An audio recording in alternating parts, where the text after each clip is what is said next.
Great. So welcome, Jana. I know you've been involved in quite a few different interviews with other people on different principles, and we're now coming to the last principle that's been interviewed, which is really an important principle of patience. It's principle number 7, and we're going to be talking about that. And I'm really fascinated and interested in, when did you find out that you have this quality within you, this quality of patience? It's a good question. Thank you very much, Vicki, and welcome everyone. Well, I guess it was in my 30s when my second child was born, and I really wanted to be a good mother. I wanted to be a good wife. I wanted to be a good teacher. I wanted to be a good manager. And I just realized that it was almost impossible to be perfect in all those roles. And I just realized that I am persistent in my objectives or in my targets that I saw in all of those roles. And day by day, gradually, I have been growing into patience. So I would say that today I'm more patient than I was that many years ago when I was 30. And I am definitely much less patient than I hope I will be when I am 55.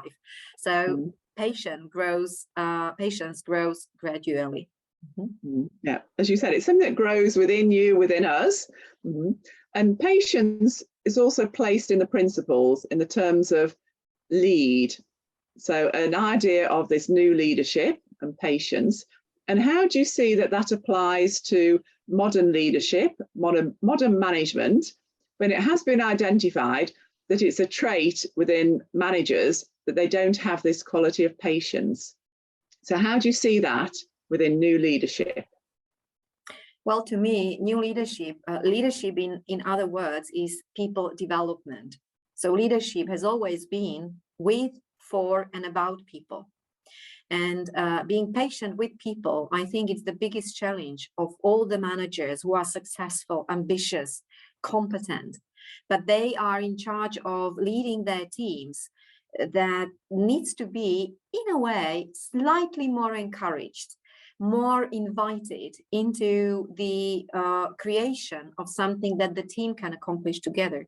So to me, leadership is about being a team player, being identified with the role of the team leader. And this leader is a good teacher at the end of the day.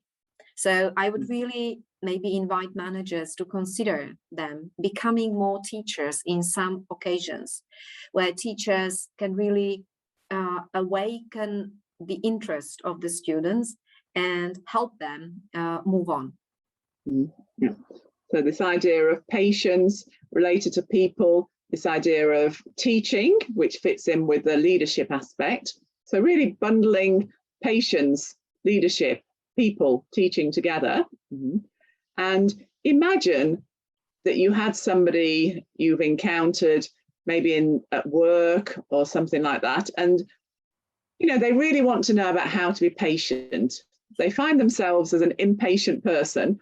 What advice could you give to somebody in how to develop their patience? Wow, that's a tricky question. Definitely for everyone, it's something different. But people, maybe if I could, I would just ask the person, like, if he or she can stop for a while, reflect, and imagine that today was the last day of their life.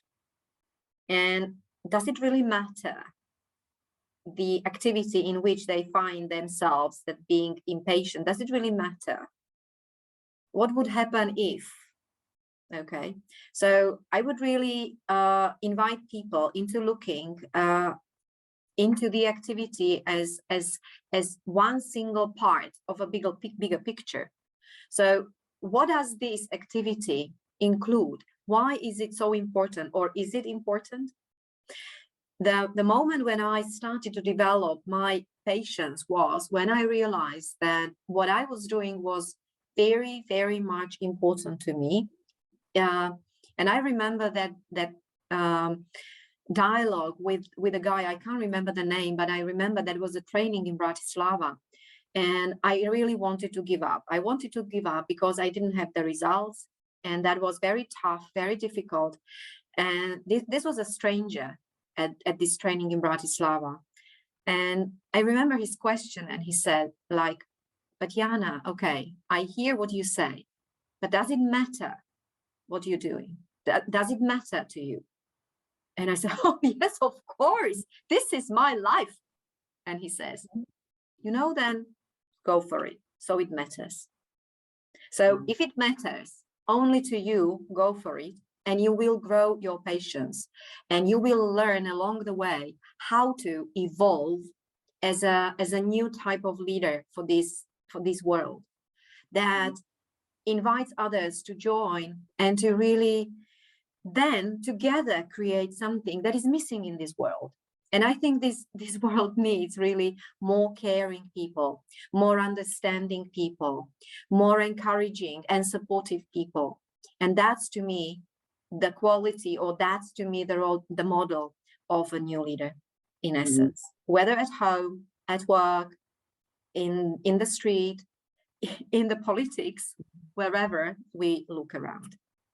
Yeah, so now that sounds wonderful. Really, this idea of how we integrate patience into the other qualities that we have as the new leaders, and really putting it in the bigger picture, making it really important, and thinking, yeah, is this important at the moment, and bringing patience to it. Yeah. It also sounds a bit like we also need to have trust, trust for what we're doing, and trust that things will work out, and maybe not the impatience that we're not sure, we're trying to push it along, but really being patient in this journey that we're on, together in life. Absolutely, yeah. So thank you very much, Jana, for sharing about the aspect of quality in patience and how that really is of importance in your life and within sort of the new leadership. Thank you.